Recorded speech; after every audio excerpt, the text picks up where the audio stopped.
আজকের ভিডিওতে আমরা এক্সপ্লেন করতে চলেছি পিকি ব্লাইন্ডার্স সিজন 6 এপিসোড 1। আপনারা যারা এখনো আগের সিজনগুলো দেখেননি তার ডেসক্রিপশন বক্সে দেওয়া লিংক থেকে দেখে নিন।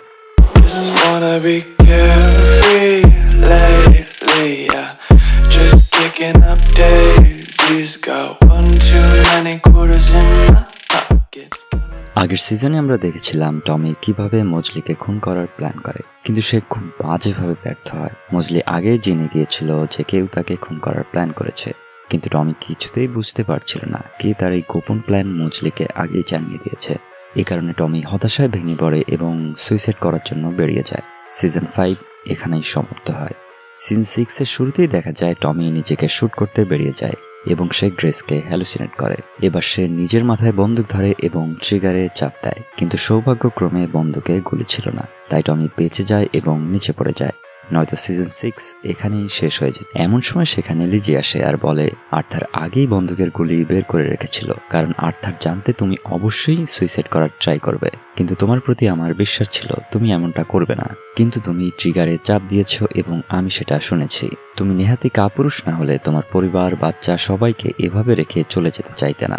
এই বলে লিজি টমির সামনে গুলিগুলো ছুড়ে দেয় আর বলে তুমি এবার মরতে চাইলে মরতে পারো, কেউ তোমাকে বাধা দিচ্ছে না। এই বলে লিজি সেখান থেকে চলে যায়। টমি উঠে দাঁড়ায় আর বলে মা, এরা আমাকে এত সহজে তোমার কাছে আসতে দিচ্ছে না। এবারে টমি উঠে তার ঘরে যায়। এখানে টমির কাছে আইআরএর ক্যাপ্টেনের কল আসে আর সে বলে তুমি এখন তোমার ঘরের বাইরে তাকালে আমার লোক দেখতে পাবে।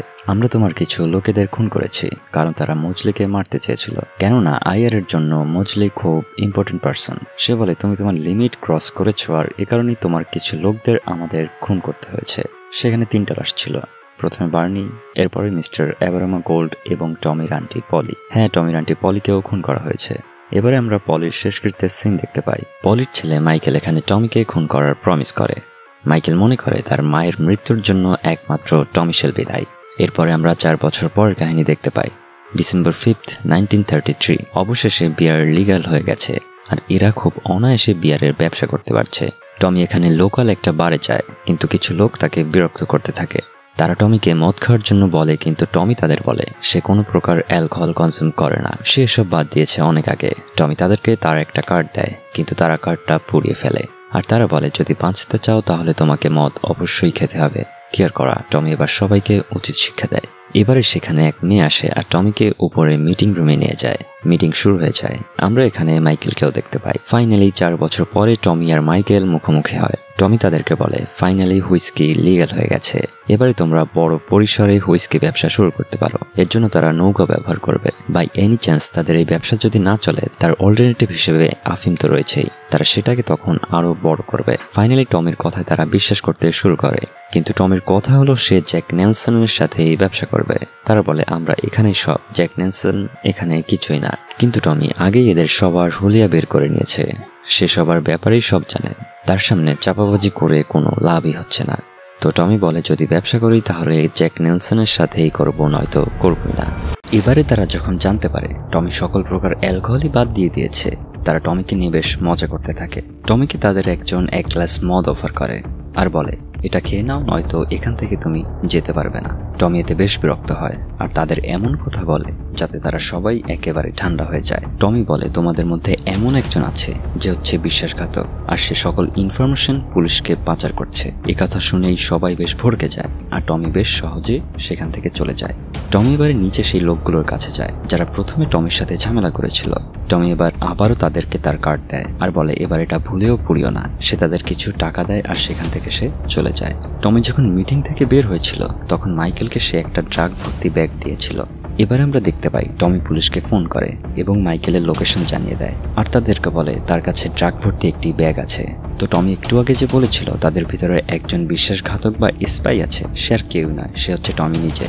আর যেহেতু টমি মাইকেলকে সবার আগে এই বিশ্বাসঘাতকের কথা বলেছিল, তাই তাদের ভিতরে কেউ টমিকে ভুলেও সন্দেহ করবে না। পরের সিনে আমরা শেলবি ফ্যামিলিকে দেখতে পাই।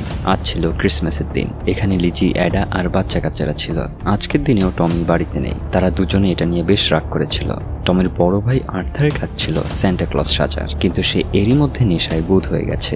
এটা তখন আর্থারের কাছে যে এই অবস্থা দেখতে পায়। এটার এই অবস্থায় তার আন্টি পলির কথা বেশ মনে পড়তে থাকে। সে বলে যদি আন্টি পলি বেঁচে থাকতো তাহলে তুমি এসব মাতলামি করতে পারতে না, এতদিনে তুমি একদম সোজা হয়ে যেতে। এর পরের সিনে আমরা মাইকেলকে দেখতে পাই, আর টমির কৌশলের কাছে সে হেরে এখন জেলের বাসিন্দা হয়ে গেছে।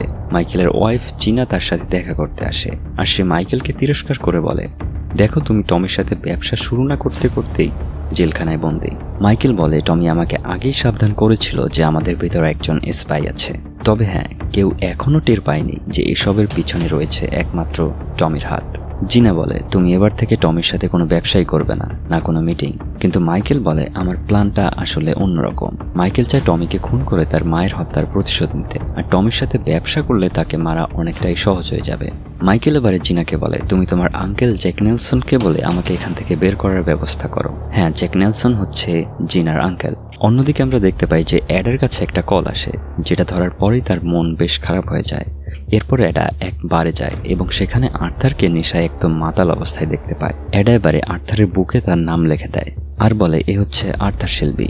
এরপর থেকে যেই এর কাছে কোনো ড্রাগ বিক্রি করবে তার খবর আছে, আর এটা হচ্ছে টমি শেলবির অর্ডার। পরের সিনে আমরা জিনাকে দেখতে পাই, আর সে গানের সাথে বেশ ফুর্তি করে,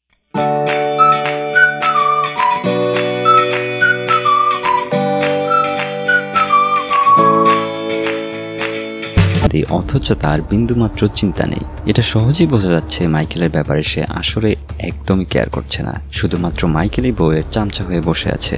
এমন সময় টমি সেখানে আসে। জিনা তাকে হুইস্কি অফার করে। টমি হুইস্কির বদলে এক গ্লাস পানি চায়। হ্যাঁ, টমি আসলেই হুইস্কি ছেড়ে দিয়েছে। টমি বলে, আমি জানি জ্যাক নেলসন তোমার আঙ্কেল, আমি তার সাথে মিটিং করতে চাই, তুমি সবকিছুর ব্যবস্থা করো। জিনা বিভিন্ন রকম বাহানা তৈরি করতে থাকে, কিন্তু টমি জিনাকে ফোর্স করতে থাকে। এবারে জিনা বলে, আমার আঙ্কেল তোমার সাথে মিটিং করতে চায় না। এখানে জিনা টমির ইগোকে হার্ট করতে চাচ্ছিল। এবারে টমি বলে, মাইকেলকে আর কেউই না, আমি জেলে ঢুকিয়েছি। একথা শুনে জিনা অনেক ক্ষেপে যায়। টমি বলে, আমি জানি জ্যাক নেলসন এখন রাজনীতি নিয়ে অনেক ব্যস্ত, আর এ কারণে ড্রাগ রিলেটেড ব্যবসা এখন মাইকেলই দেখাশোনা করছে।